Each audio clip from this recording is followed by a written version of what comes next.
선지서입니다. 뭐 흔히들 우스갯소리로 호박국 이러면서 얘기하지만 이 하박국 선지자의 별명이 있습니다. 어떤 별명인가 하면 철학자 선지자입니다. 철학자 선지자. 왜 철학자 선지자라고 이야기하는가 하면요, 선지서라는 건, 또 그리고 선지자라는 건 하나님의 말씀을 받아서 그 말씀을 전하는 사람들입니다. 그런데 우리가 알고 있는 대로 이사야서에서부터 말라기까지 이 선지서들이라고 이야기하는데, 하박국 선지서를 제외하고는 하나님 앞에 질문 드리는 사람이 없어요. 나머지 다 선지서는 이런 거예요. 하나님께서, 여호와께서 말씀하여 가라사대, 하나님이 내게 임하여 말씀하시되, 하나님께서 내게 보여주셔서 말씀하시되, 이게 다예요. 그런데 오늘 우리가 지금 말씀을 읽었지만 지금 2절부터 4절은 뭔가 하면은요, 이 하박국 선지자가 하나님 앞에 올리는 질문이에요. 굉장히 복잡한 것 같죠. 여호와여, 내가 부르짖어도 주께서 듣지 아니하시니 어느 때까지리이까. 하나님, 내가 지금 이렇게 통성기도하고 기도하고 또 하고 또 하는데 하나님 대체 왜 안 들어주십니까? 그 다음 이어지는 게 뭐냐면요, 내가 강포로 말미암아 외쳐도 주께서 구원하지 아니하시나이다. 강포 때문에, 이 지금 일어나고 있는 이 포악함 때문에 그것 가지고 기도했는데 하나님께서 안 들어주신다는 거예요. 그 다음 이어지는 말씀도요, 어찌하여 내게 죄악을 보게 하시며 패역을 눈으로 보게 하시나이까. 지금 내 눈앞에 차라리 그런 강포, 패악, 죄악들 왜 보게 하십니까? 선지자잖아요. 하나님의 말씀을 받고 하나님의 말씀을 따라 사는 사람인데 이 사람의 눈에 더 잘 보이잖아요. 패악이라든지 이런 죄악의 모습들이 더 잘 보이는데 왜 이걸 보게 하십니까? 겁탈과 강포가 내 앞에 있고 변론과 분쟁이 일어났나이다. 사람들끼리 패악이 있고 죄악이 있는데 그걸 가지고 서로 싸우고 서로 변론하고 막 이런 일들이 일어나는 거예요. 그래서 4절에 보니까 이러므로 율법이 해이하고 정의가 전혀 시행되지 못하오니 이는 악인이 의인을 에워쌌으므로 정의가 굽게 행하여 짐이니이다. 이 말은 결국 뭐냐면 목소리 큰 사람이 이기는 거고, 순진하게 예수님 믿는 사람들, 그 사람들이 당하고 있습니다. 왜 하나님 가만히 계십니까? 이게 뭡니까? 라고 그렇게 하나님 앞에 질문을 던지는 거예요. 하나님 대체 이게 뭡니까 이게? 그러니까 다른 선지자들은 하나님에 대해 질문 안 던지는데 이 하박국은 하나님 앞에 질문 던지거든요. 또 우리가 읽지 않았지만 그 밑에 12절부터도 또 하나님에 대한 질문이 나오는 거예요. 그러니까 우리 다음에 살펴볼 기회가 있을지 모르겠는데 5절부터 그 11절까지의 내용은 뭐냐면 하나님께서 해주신 대답이에요. 그래 맞아, 네가 보고 있는 대로 그렇게 죄악이 관영한 유다이기 때문에 내가 거기에다가 바벨론을 들어서 너희를 심판할 거야 라고 그렇게 대답을 주셨어요. 그러니까 한 번 더 질문 던지는 거예요. 12절부터 그 내용은 뭔가 하면은 하나님 대체 이런 게 어디 있습니까? 아무리 그래도 믿는 사람들이, 이 유다 백성들이 잘못했다고 치지만 저 안 믿는 이방인을 들어서 왜 우리를 괴롭히십니까? 왜 우리를 심판하십니까? 이거예요. 이게 우리 심정적으로 이해 안 되시죠? 교인들끼리 막 싸우고 난리가 났어요. 그런데 누가 오는가 하면요, 요 가까운 절이 어디 있습니까? 어디 절에 있는 그 주지가 와갖고 그러면 안 된다 그러면서 막 우리에게 막 심판하고 막 가르치고 막 이러는 거예요. 이 교회를 막 흩으려고 하는 거예요. 이해가 되세요? 그거잖아요. 하박국의 질문이 그거예요. 이 당시에는 고대 나라들이 다 각기 자기 민족마다 민족 신을 섬기고 있잖아요. 하나님을 섬기는 이 유다 백성들이잖아요. 그 유다 백성들끼리 하나님 섬기면서 율법이 해이해졌다, 하나님 말씀 안 듣고 자기 멋대로 살고 있는 그 상황이에요.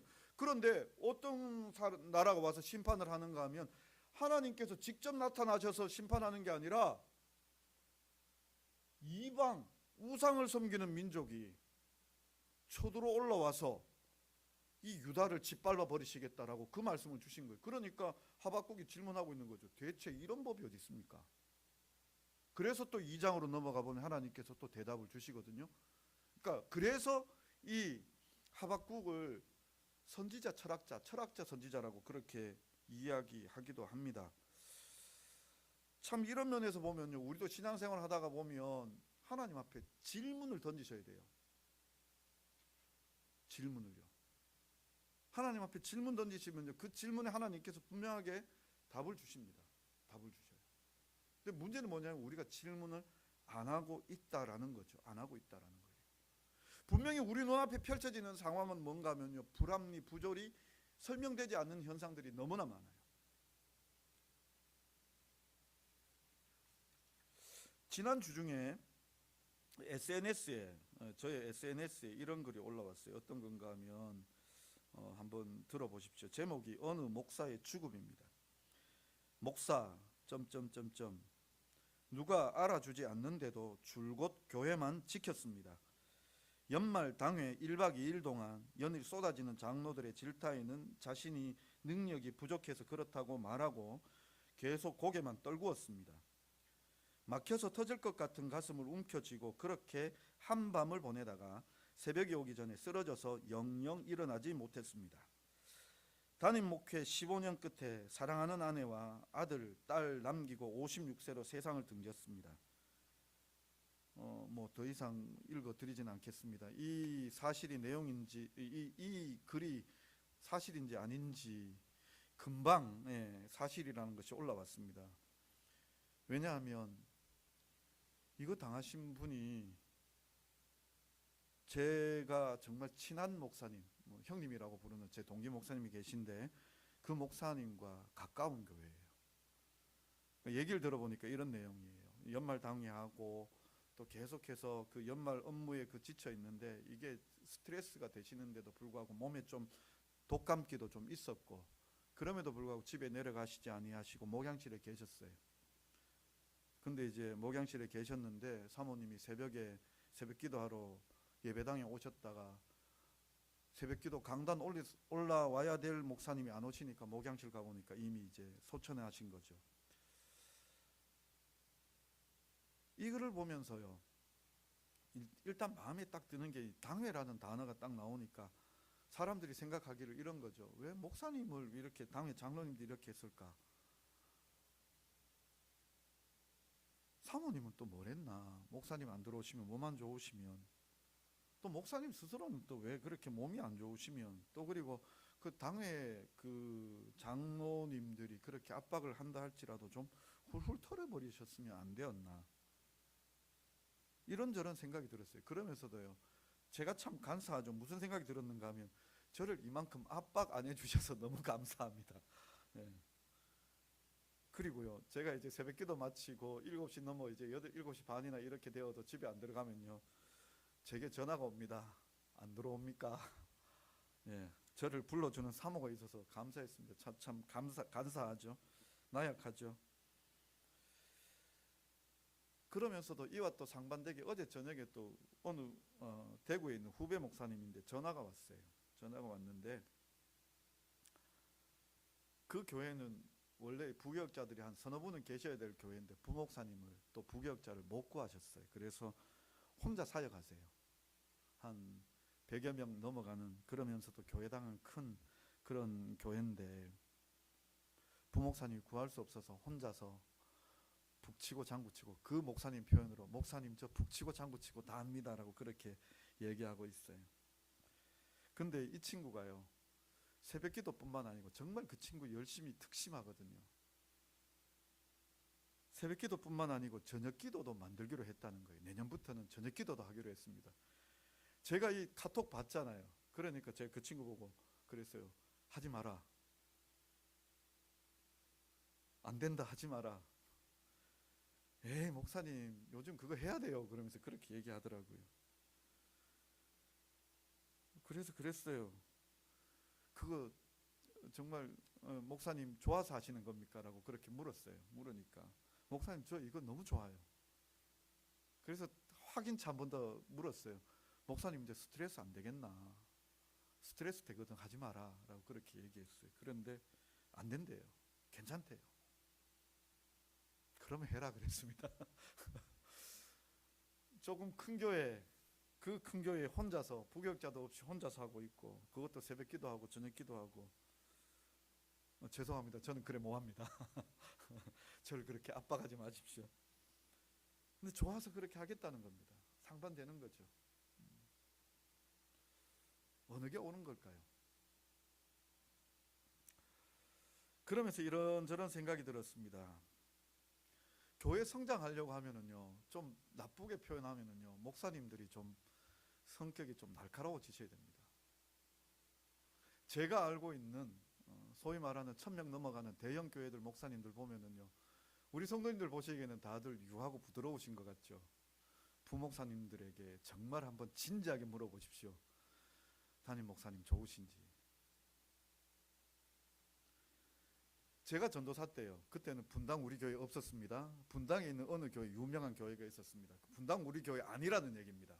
혹시나 분당에 있는 교회라 그러면, 큰 교회 그러면 분당 우리 교회부터 생각하시니까요. 우리 교단에서 유명한 교회가 하나 있습니다. 근데 제가 전도사 때면 2000년 2억안이거든요. 근데 그 당시 부교역자 사례가 얼마였는가 하면 300이었어요. 대구 시내 이 사례를 공개해서 죄송합니다만, 그 당시, 지금부터 20여 년 전인데 한 300명 교회 목사님, 담임 목사님 사례가 300에서 350 정도였어요. 사례가. 그럼 부목사님 사례가 그걸 뛰어넘는 거예요. 300에서 400 간다는 것. 근데 그 교회는요, 하나만 얘기 드릴게요. 그 교회 들어가면 부목사들이 한 달 안에 봐야 될 책이 두께가 이만한 백서가 있어요. 부교역자 백서가요. 그것도 외부로 돌리지 않아요. 근데 또 그런 것도 기가 막히게 구하는 사람들이 있거든요. 어찌 하다가 저에게도 그게 왔어요. 이만큼 두께 되는 게. 몇 장 보다가 그냥 덮었습니다.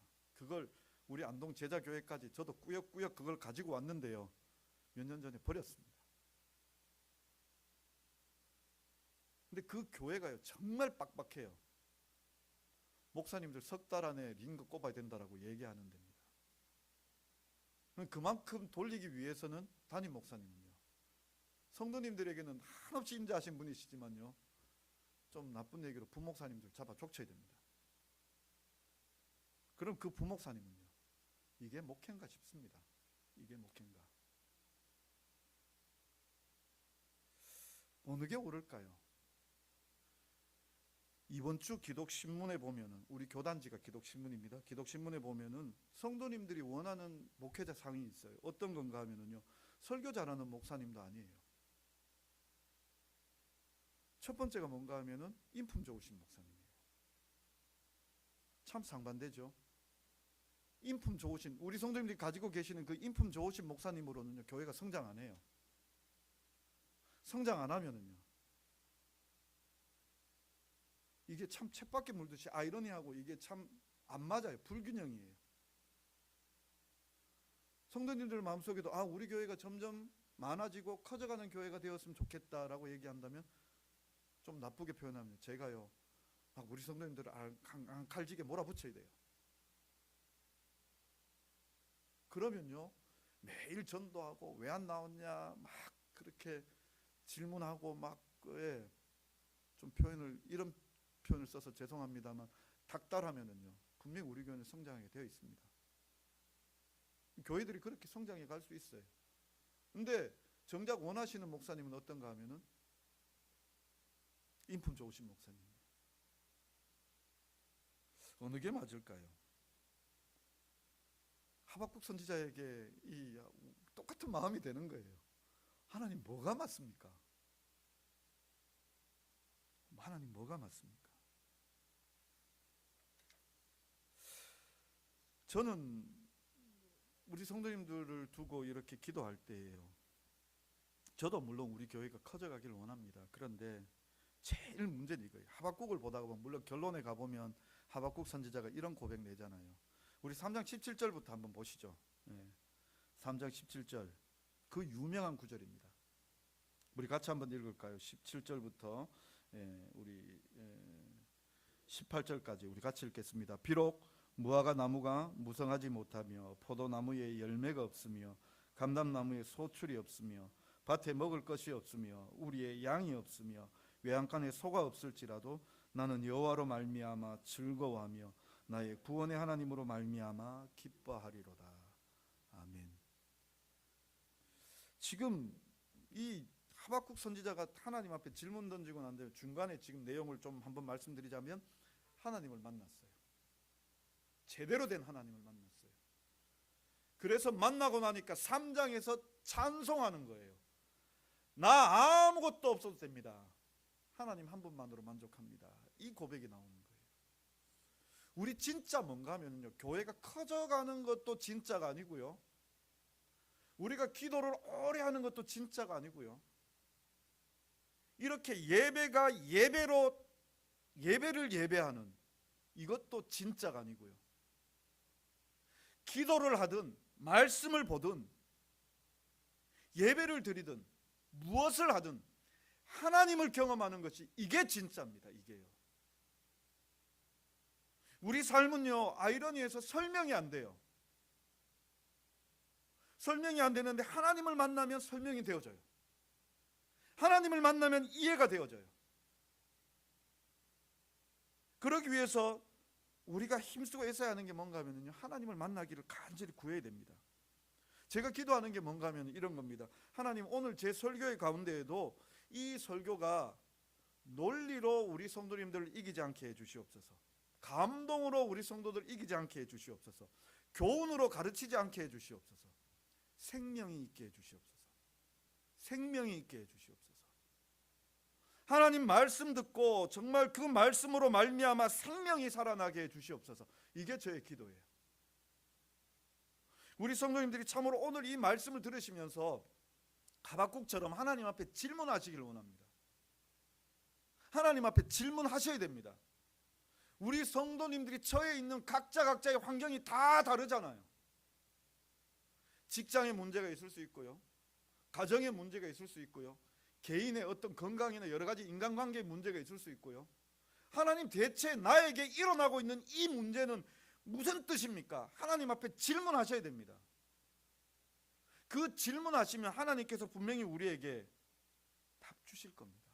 답 주실 겁니다. 진짜 행복한 것은요, 저는 그렇게 생각합니다.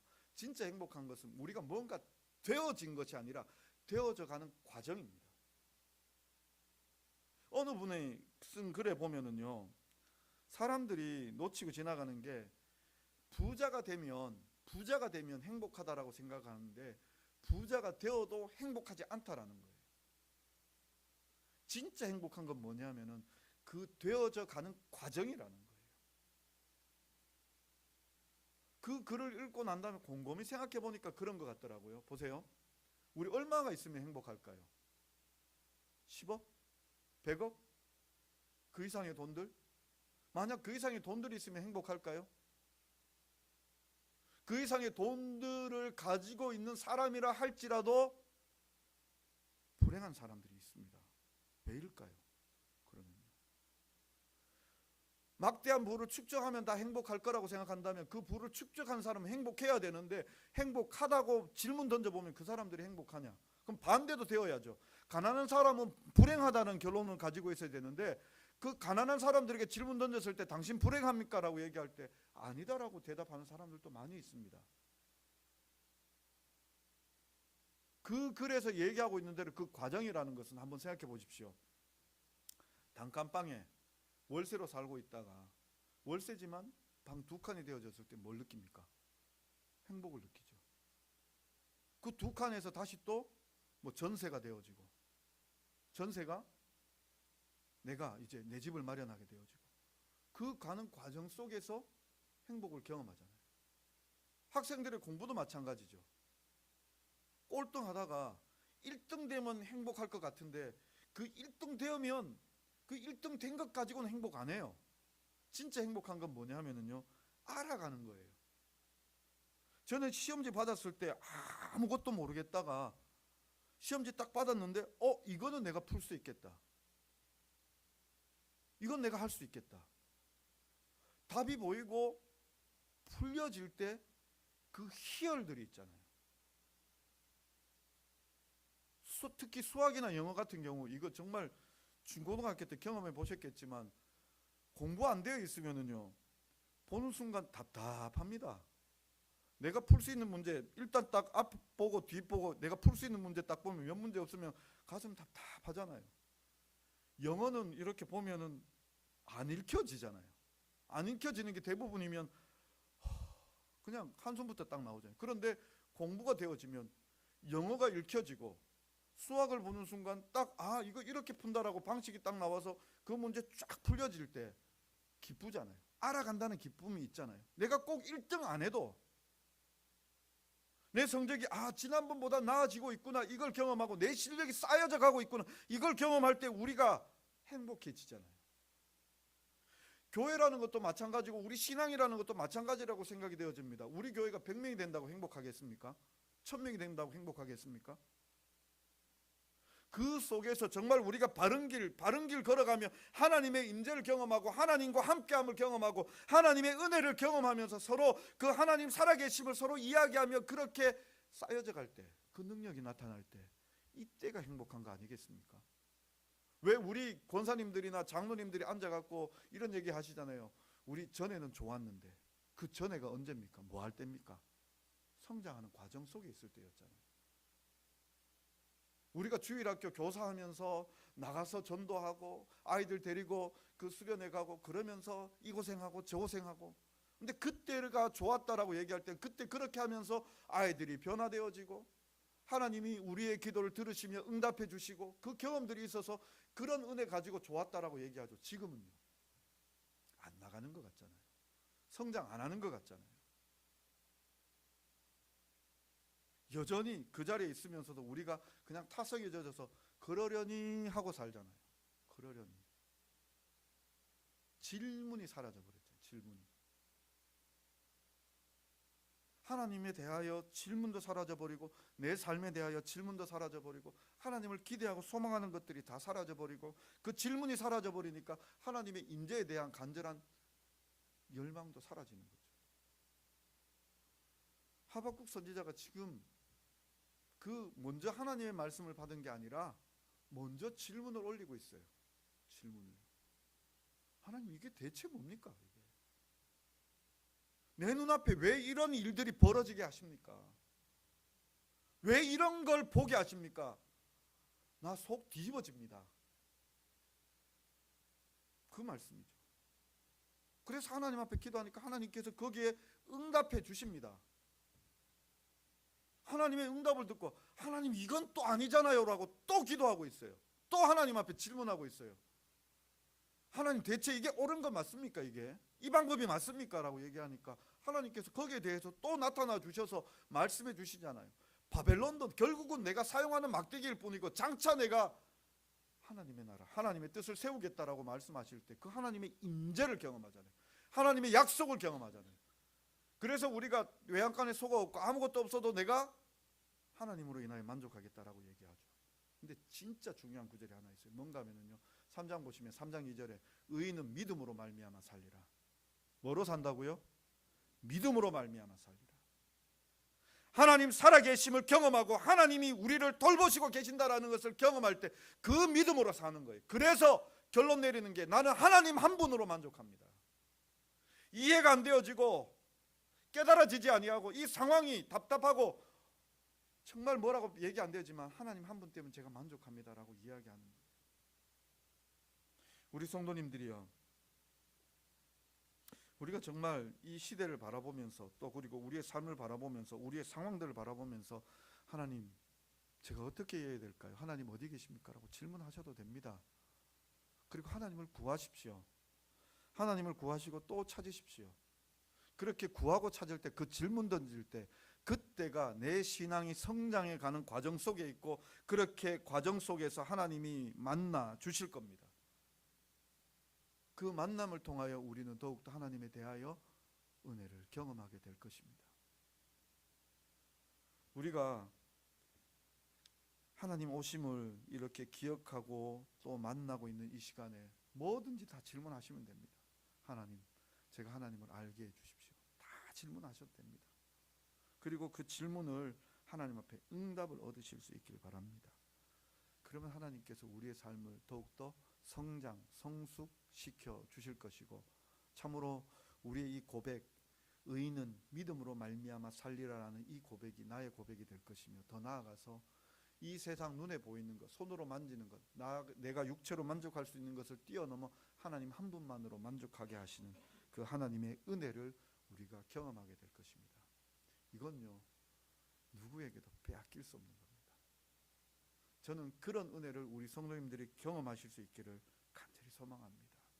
하나님 앞에 더욱더 나아가시는, 힘쓰시는 우리 성도님들 꼭 되실 수 있기를 간절히 부탁드립니다. 기도하겠습니다. 사랑의 하나님 아버지, 오늘도 우리가 주님 앞에 나와왔습니다. 아버지 하나님, 습관처럼 나와왔지만 하나님을 더욱더 기대하고 소망하며 온전히 하나님을 바라볼 수 있는 우리들 되게 하여 주옵소서. 아버지 하나님, 우리의 삶을 두고 참으로 돌아보며 하나님 앞에 묻고 또 묻는 그러한 우리들 되게 하여 주시고, 그 물음을 통하여 말씀을 듣게 하여 주시고, 기도를 통하여 하나님의 그 뜻을 깨닫게 하여 주시고, 그래서 우리 입술의 고백에서 하나님을 높이 높이 찬양하는 그러한 우리 삶이 되어질 수 있게 주님 역사하여 주시옵소서. 우리의 믿음을 성장시켜 주시옵소서. 참으로 더욱더 성장 성숙해 가며 신앙의 이 기쁨들을 누릴 수 있는 우리들 되게 하여 주옵소서. 예수님의 이름으로 기도드리옵나이다. 아멘. 우리 다 자리에서 일어나셔서